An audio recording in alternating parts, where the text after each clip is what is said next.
em seus lares o programa Quarta Dimensão na rede tvm.com.br, o canal da maior e melhor cobertura local.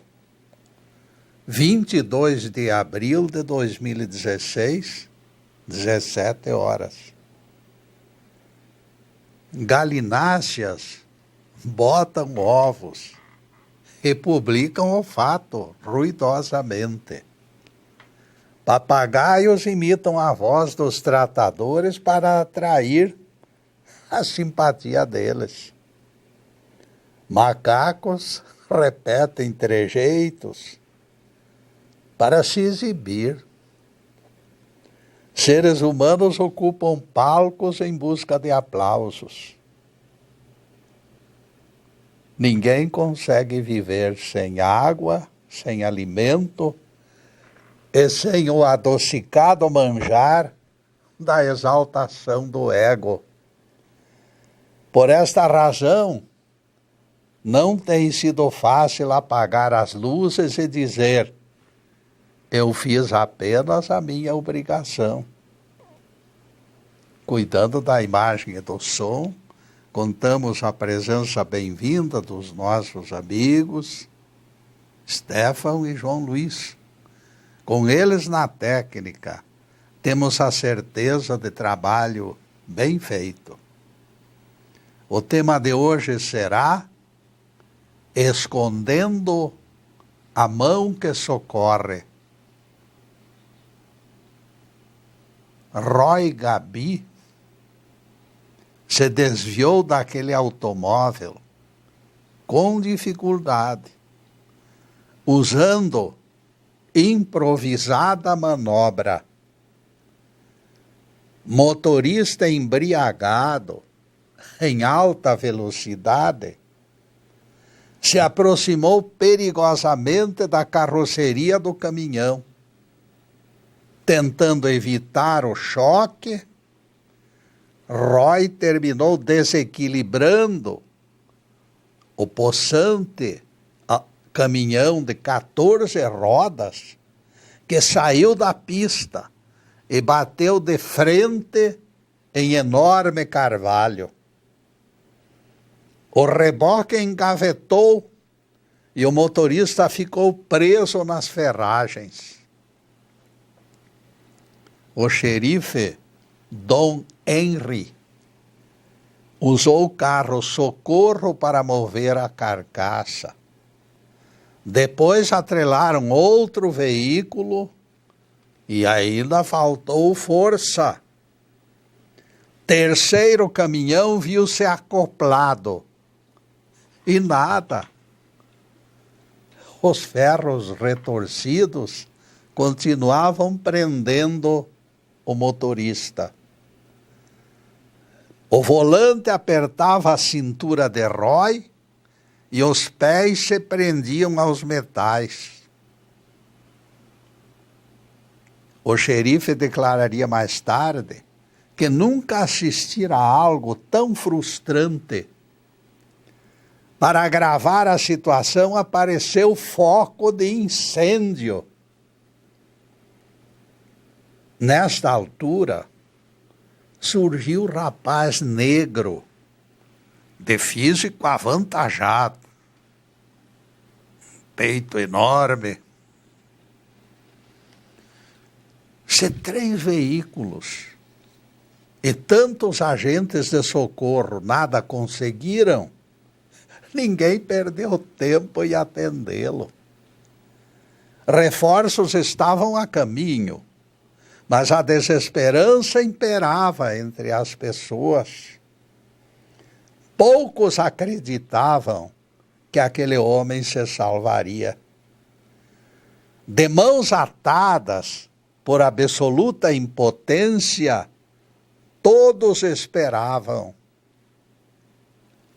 O negro gigante, porém, não perdeu tempo. Avançou e, contrariando toda a lógica, arrancou a porta do caminhão. Testemunhas viram suas mãos despedaçarem pedaços de tapetes em chamas. Depois, ele apagou o fogo que rodeava as pernas da vítima. Com obstinação e coragem fora de todos os parâmetros, ele se introduziu onde a vítima se encontrava presa. As chamas em redor cresciam, ameaçando prendê-los. O gigante, porém, num esforço desesperado, colocou os pés plantados no chão, tentando aquela célebre força da alavanca. Então, o herói gigante começou a erguer-se lentamente como Hércules mitológico. À meia luz enxergavam-se os seus músculos incharem e as mangas da camisa se romperem. Meu Deus! Ele está tentando erguer a carcaça sinistrada, bradou mulher, assombrada pelo esforço. Eu ouvi nitidamente o metal cedendo, declarou o sitiante das redondezas que acabara de chegar. Todos se encontravam deslumbrados com a coragem e a persistência daquele homem. Ele ergueu a estrutura, permitindo que Gabi fosse arrastado para fora do perigo no exato instante em que o fogo se alastrou. Na ânsia de arrastar a vítima para longe do fogaréu, ninguém se lembrou de agradecer o herói. Pouco depois, porém, já era tarde. O Salvador anônimo desaparecera. Este episódio da vida real nos faculta uma série de reflexões. A primeira delas é o impulso da compaixão que arrasta socorristas para procedimentos inexplicáveis em termos de exposição ao perigo. Verdadeira compulsão de fazer o bem, sem cogitar quem seja o beneficiário. É aquele bom samaritano teimoso que persiste em laborar na sombra dos caminhos, anônimo e desapegado. Alguém longe da família está em perigo. Distante de sua casa, que será dele? Será normal que o forasteiro padeça pelo crime de ser alguém estranho? Ninguém o conhece. Por que se sacrificar por ele? Seus pais, seus irmãos, sua esposa, seus filhos encontram-se extraviados em lugares distantes e não estão ali para socorrê-lo. Ele está sozinho e os ladrões o deixaram ferido em estrada deserta. O sacerdote passa de largo, olha e foge, para não arcar com o aborrecido processo de remoção daquela vítima, daquela pessoa incapaz até de andar. O levita se omite pelos mesmos motivos. Ao contrário, porém, dos passantes anteriores, o samaritano apeia do cavalo e lava e derrama unguento sobre as chagas expostas daquele desconhecido. Realiza os primeiros curativos, e conduz a vítima até a hospedaria, onde recomenda especial desvelo. Cuida deste homem, e se gastares mais do que eu te entrego, tudo será restituído na minha volta. Lucas 10, versículo 35. Percebam, meus amigos, a semelhança do episódio do negro gigante com a história que Jesus contou. Nos dois casos, deparamos a presença da compaixão. Ambos desapegados, ambos anônimos, ambos corajosos, eles desenham o perfil do bom samaritano. O negro gigante que salvou o motorista nos Estados Unidos moveu-se por este mesmo impulso. Depois do salvamento, Jonas desapareceu. O outro, o samaritano da história de Jesus, labora em estrada deserta sem testemunhas. A generosidade dispensa listas de presença. Eles arriscam suas vidas e desaparecem. Não ambicionam dividendos. Na cidade de Houston, na manhã seguinte, não se falava de outra coisa, além do salvamento milagroso do motorista de caminhão. Todos procuravam o herói que desaparecera. Os jornais publicaram detalhes pedindo a colaboração dos leitores para identificar aquele herói. Dono de transportadora, porém, estranhou o procedimento de um funcionário. Ele se afastava dos grupos que comentavam o assunto. Sua descrição e silêncio despertaram suspeitas do chefe. Se a cidade inteira se interessava, qual a razão de que aquele homem se mantivesse alheio aos comentários? Este pressentimento apareceu nas cogitações do empresário.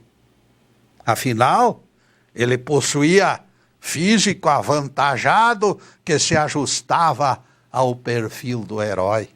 Continuaremos no próximo bloco essa história, meus caros, porque agora nós vamos fazer uma pequena interrupção para os comerciais do canal, mas é um instantinho só. Daqui a pouco estaremos de volta. Obrigado.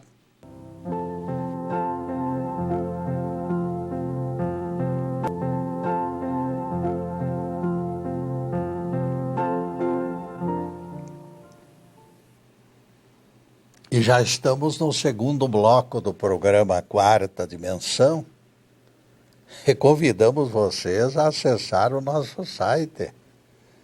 Por sinal, ele já está na telinha, por gentileza do Stefan, a quem agradecemos. Aliás, declaramos que nesta semana temos novidade no site. Meu neto Ricardo colocou a palestra do programa passado, aquele da sexta-feira anterior, para que vocês apreciem. Resignação é 10, paciência é 100. E não esqueçam as 50 palestras que se encontram no YouTube, dia e noite, à disposição dos telespectadores. E agora a continuação do nosso tema, escondendo a mão que socorre. Charles Myers levou a ficha desse funcionário de físico avantajado com uma foto para o gabinete do xerife. Foi este negro, gritou o policial, louco de satisfeito. Este é o herói que fez aquela maravilha e fugiu do flagrante. Charles Dennis Jones foi identificado como o Sansão que arriscara a vida para salvar o estranho. Qual será a razão, meus caros, de que estas pessoas existam? Por que dispensam o prazer de serem apontadas na rua como heróis? O reconhecimento público não lhes despertaria o adocicado gostinho da fama? É difícil entendermos tamanho despojamento. Alguém de repente esclarece o assunto. Simplesmente, meu caro Getúlio, sem qualquer mistério. Estas almas abençoadas são seguidoras autênticas de Jesus. Ignora a tua mão esquerda o que faz a direita. Foram palavras do Mestre em Mateus 6, versículo 3. Guardai-vos de exercer a vossa justiça diante dos homens, objetivando a avaliação deles. Se assim fizerdes, perdereis o vosso galardão. Mateus 6, versículo 1. Monstro perigoso, meus amigos, percorre o planeta dia e noite, invadindo a privacidade das pessoas. Ele penetra lares, assembleia de doutores, sacristias e até celas de eremitérios, onde se revelam sonhos de penitentes. Ele sobe e desce colinas dia e noite, buscando iniciados e santos novatos que se exercitam na busca de virtudes. Atividade incansável, pesquisas incessantes, objetivos maldosos. O monstro se aproveita da humana tendência para a lisonja, avaliando o ponto fraco da vítima. Ele, invisível, enxerga a nossa tendência para a vaidade. Este monstro, aonde vai? Caminha de parceria com linda jovem. Ele atende pelo apelido de orgulho.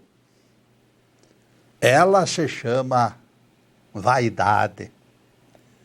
Trabalham juntos com tamanha eficiência, de tal maneira exitosa, que o seu exército é o maior exército do mundo.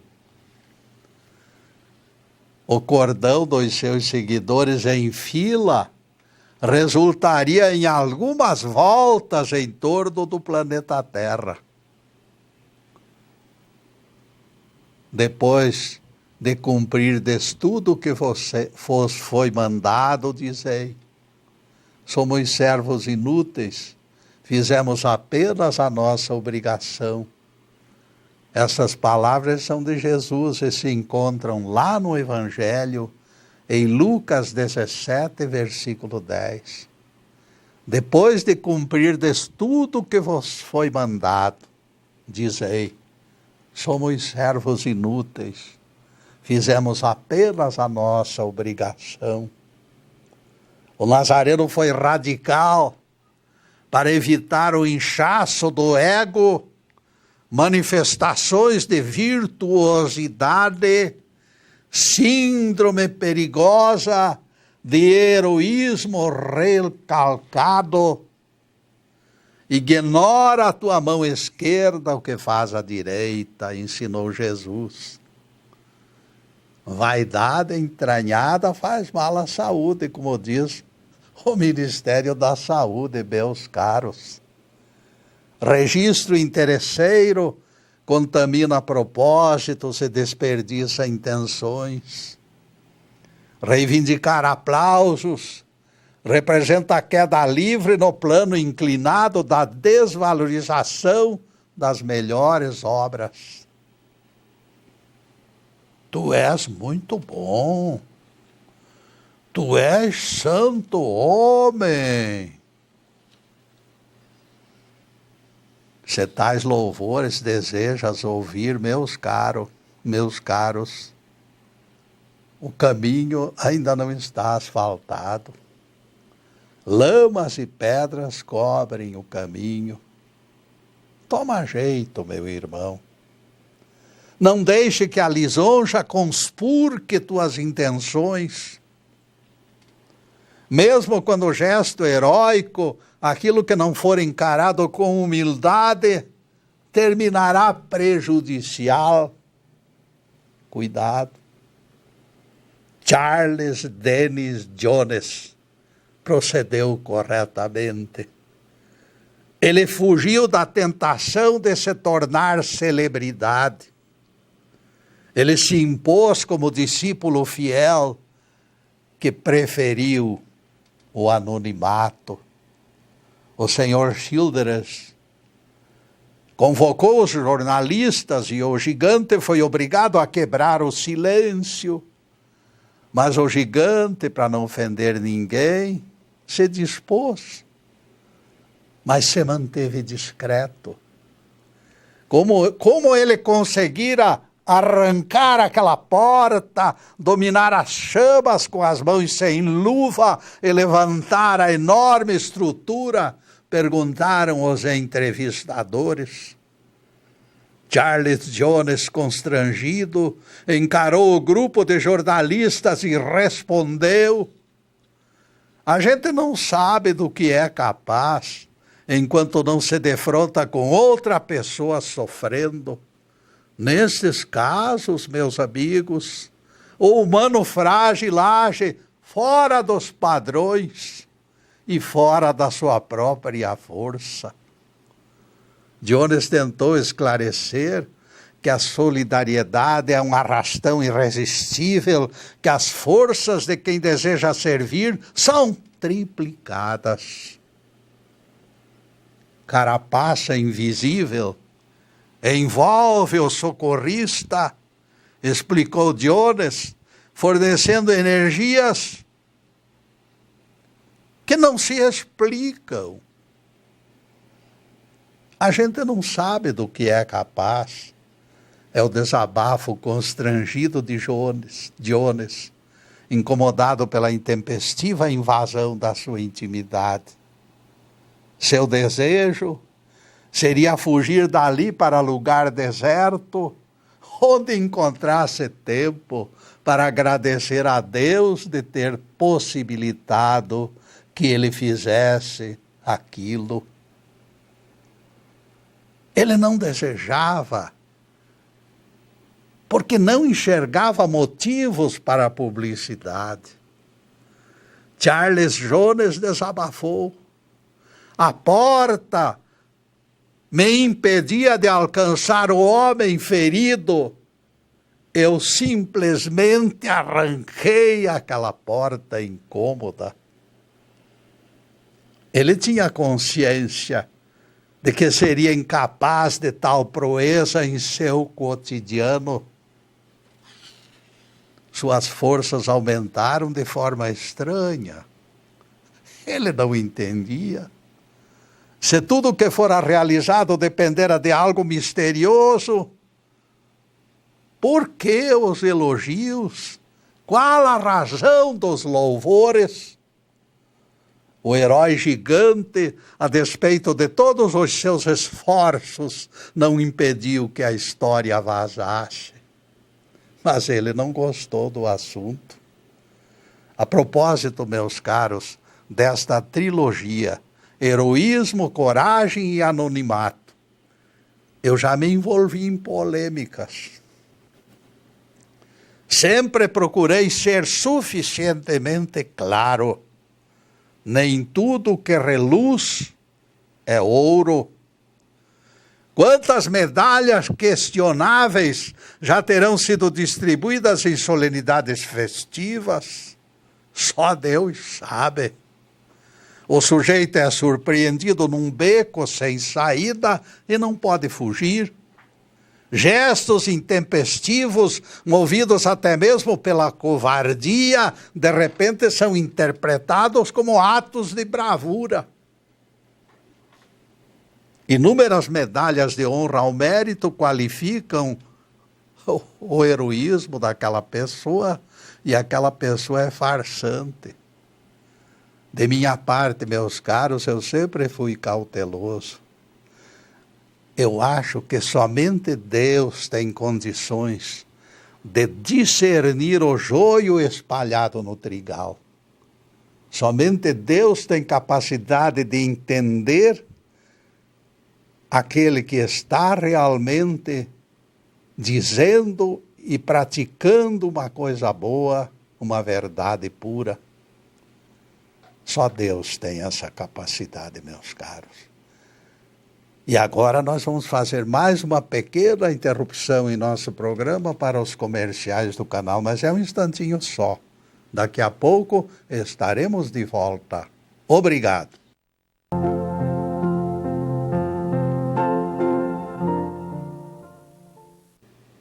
Estamos retornando com o programa Quarta Dimensão, terceiro bloco.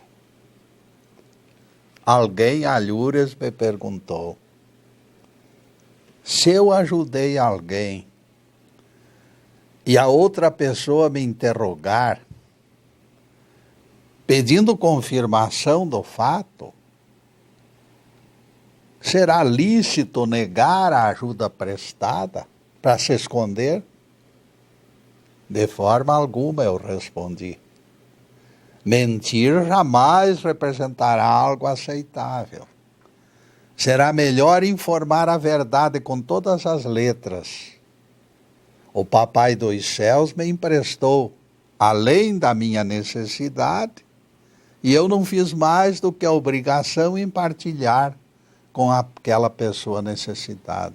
Porque o que vale é o que a pessoa está sentindo.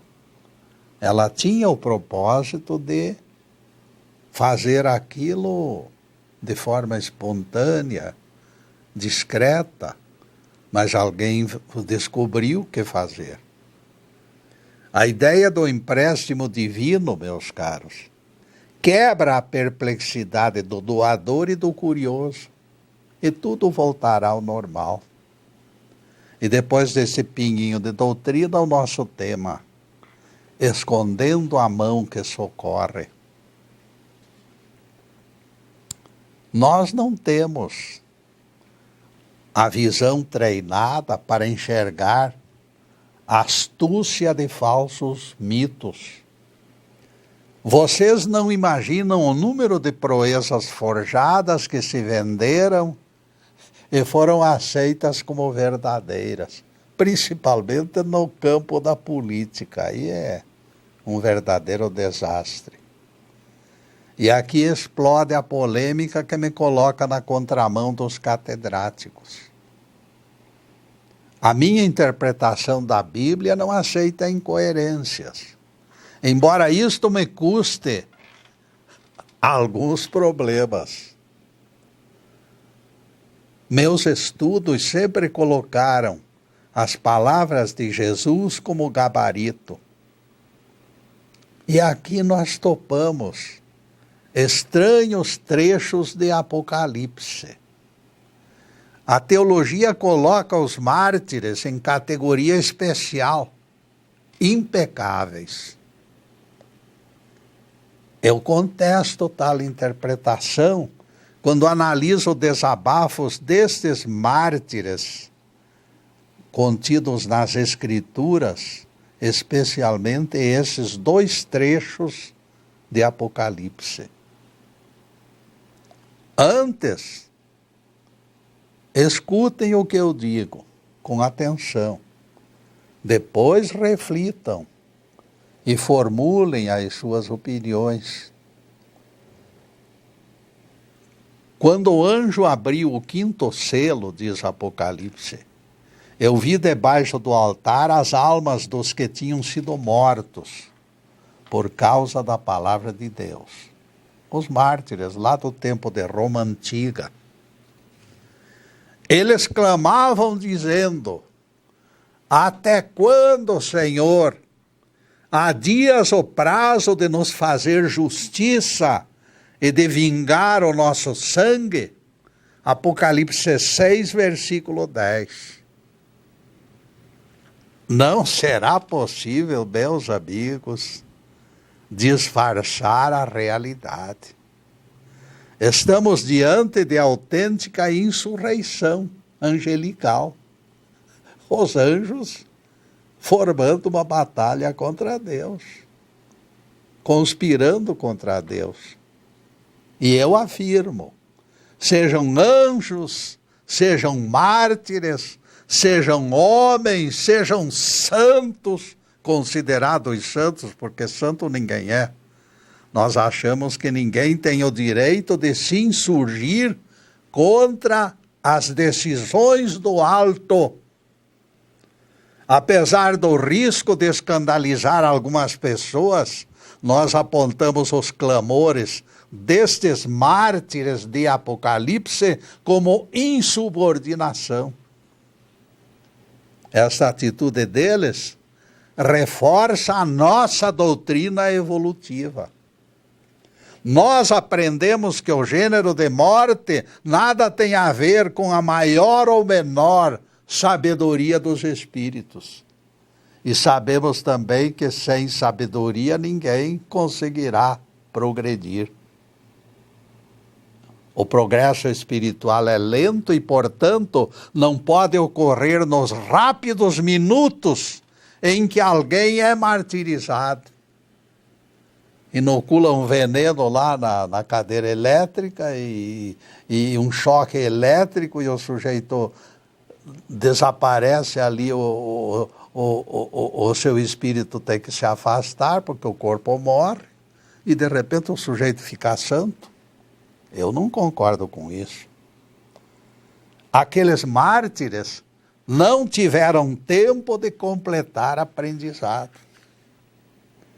Vocês acham crível que alguém feche os olhos, pecador, e dali a pouquinho acorde perfeito? Cadê o aprendizado, o tempo de aprendizado? O martírio ou morte violenta contam pontos, como provação, mas não proporcionam maior sabedoria nem maior santidade. Já imaginou alguém que se diz cristão pedir vingança contra aqueles que os martirizaram? Nas preces, clamando, suplicando a Deus que condene e que castigue aqueles que os tornaram, que fizeram com que eles morressem, desencarnassem, fossem martirizados. Apocalipse revela que aqueles mártires ainda estão presos nas cadeias da vingança. Se tivessem amor no coração, não destilariam pensamentos negativos de vingança. Não estariam exigindo compensações para as suas virtudes, trocando pretendidos créditos pela punição dos seus perseguidores. Todo mundo sabe que a vingança foi abolida por Jesus. Orai pelos vossos inimigos, disse o nosso grande mestre. Esta crítica aos passos lentos da justiça divina revela espíritos incapazes de entender a essência do Evangelho. As decisões do Pai Celestial não podem ser modificadas pelo arbítrio.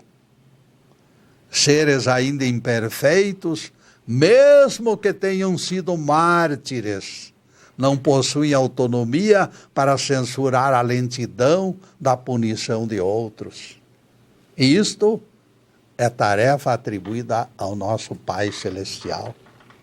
Acredito ter deixado claro, a rebeldia destas almas apontadas como mártires não pode ser justificada.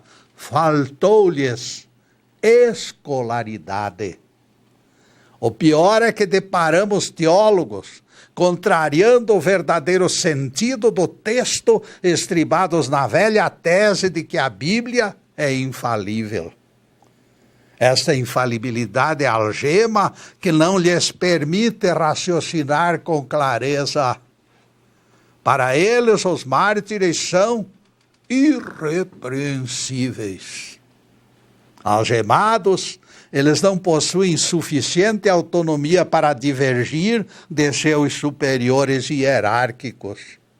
O texto se revela claro. Aqueles mártires estão na contramão de pontos fundamentais da pregação de Jesus. De nossa parte, temos liberdade para adotar posição firme e colocar a verdade e a lógica no seu devido lugar.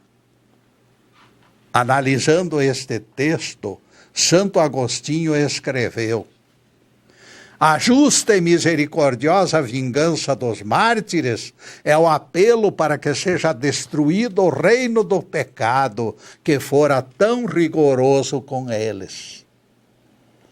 Considerando justa a vingança suplicada pelos mártires, Agostinho aceita a queixumeira e passa a mão na cabeça dos conspiradores contra Deus.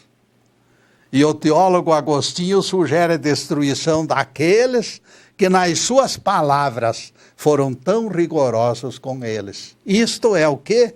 Isto é vingança. Não posso aceitar esta violação dos evangelhos por considerá-la deturpação deplorável. Vejam que isto acarretaria o retorno ao olho por olho de Moisés. Jesus seria destronado e a vingança deles se tornaria lícita.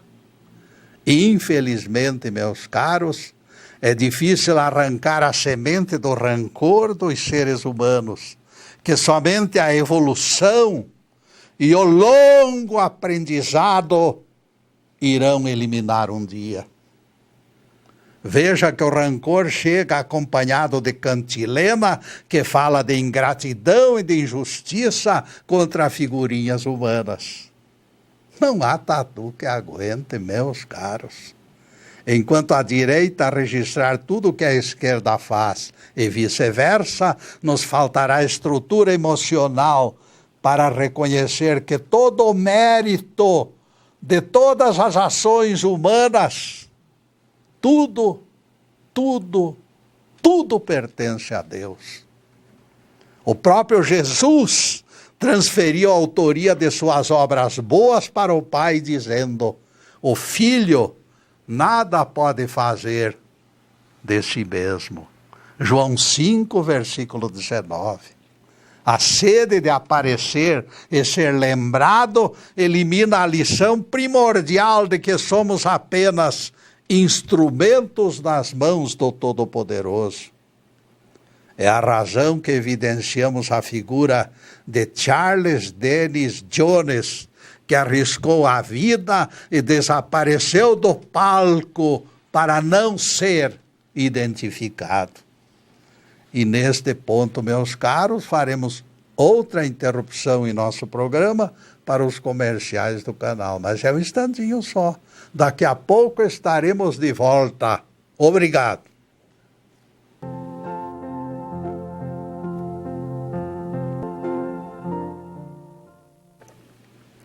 E já atingimos o último bloco do programa Quarta Dimensão. Na próxima sexta-feira, dia 29 de abril, focalizaremos o tema flagelo e bênção. São lados da mesma moeda. Em seguida, os últimos questionamentos sobre o assunto de hoje, escondendo a mão que socorre. Jones agiu desapegado. Quem acredita que mais vale doar do que receber, conhece a sensação inefável. Cobranças, meus caros, fazem mal para a saúde do espírito. Realize tudo o que puder em favor do próximo e depois caia fora, rapaz. Aqueles mártires que aparecem no Apocalipse ficaram deslumbrados com a nota 10, porque os teólogos lhes insuflaram soberba. Quem comemora a santidade perde o rumo. Analisem as palavras de Agostinho e vocês identificarão nelas o estímulo à vanglória.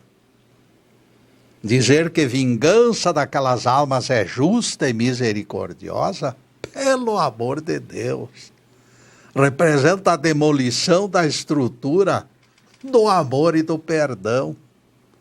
A vingança em todas as suas variantes deve ser encarada como tolerância zero pelo cristão.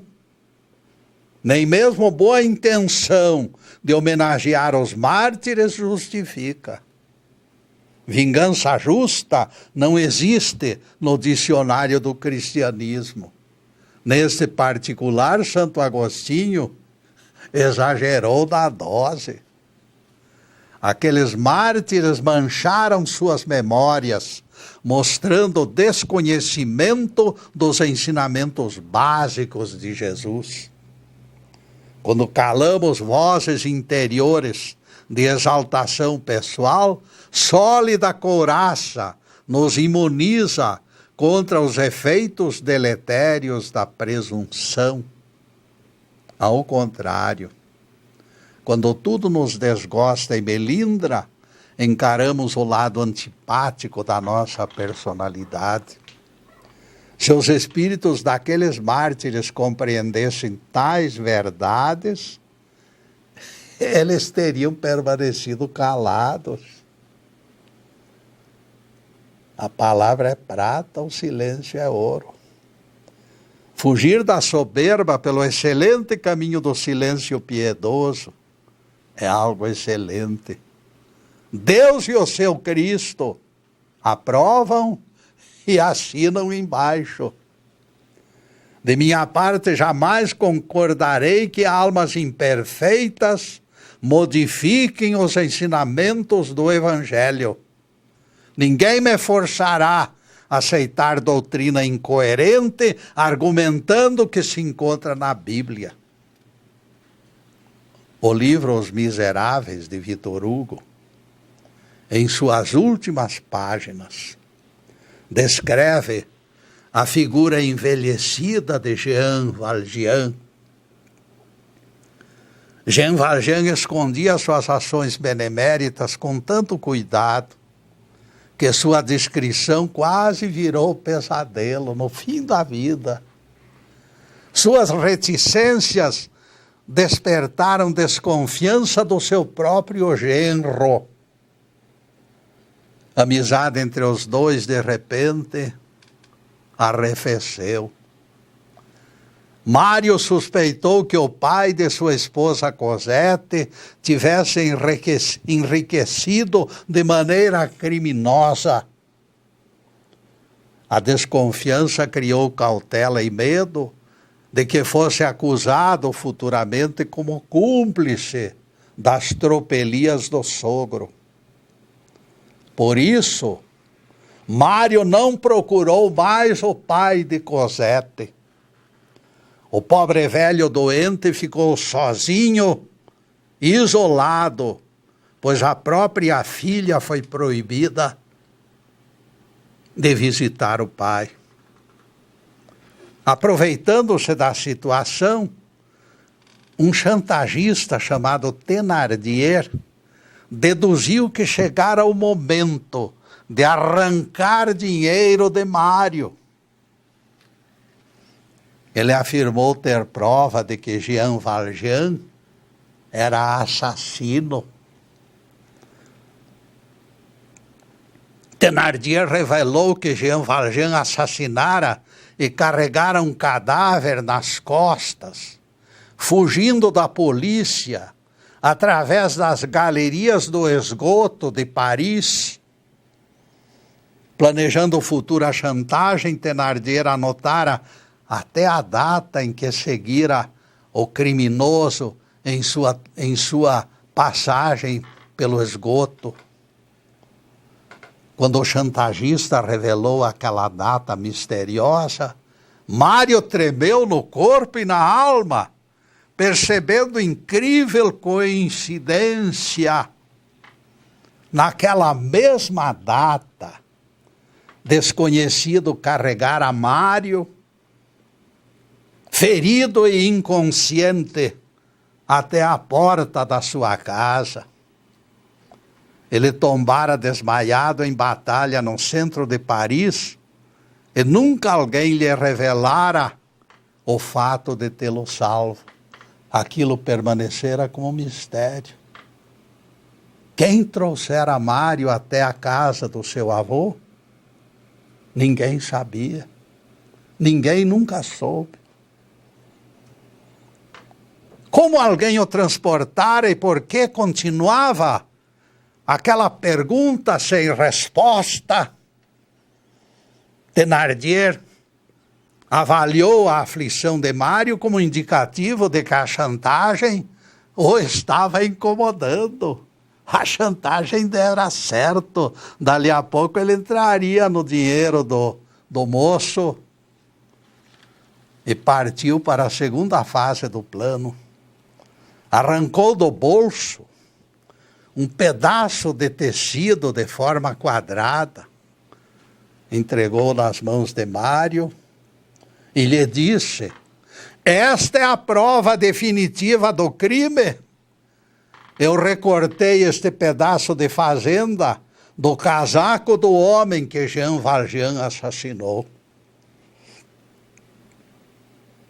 Thénardier tivera o cuidado de seguir Jean Valjean naquele dia distante e sorrateiramente cortara pedaço da túnica do assassinado para que pudesse usá-lo em chantagem no futuro. Quando Mário recebeu o pedaço de tecido, a emoção foi tanta que ele adentrou a casa como sonâmbulo, tropeçando nos móveis. Ele correu em busca do velho casaco que usara naquele dia e o buraco aberto pela tesoura de Thénardier mostrou quem era o Salvador anônimo. Deus encaminhara Thénardier para inocentar e redimir Jean Valjean, mostrando a têmpera daquele herói silencioso. Quando Deus quer, ele abre cortinas e o gesto escondido aparece. Eu sou o morto que foi carregado por aquele homem, disse Mário. Ironicamente para Thénardier, a sua denúncia provou que aquele homem é mais que herói. Aquele homem é um santo.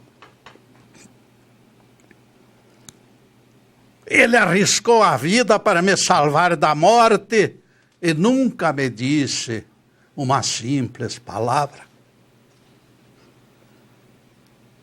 Thénardier, confuso e frustrado, percebeu que perdera seu tempo. Cosette escutou as últimas palavras de Mário e os dois correram para abraçar o velho, que se encontrava bastante alquebrado e aflito. O casal então compensou todo aquele tempo em que a desconfiança produzira a ingratidão. Deus conhece, meus amigos, o momento certo de revelar as coisas maravilhosas que acontecem no seu mundo. Quando é da vontade do Todo-Poderoso, a verdade sempre aparece.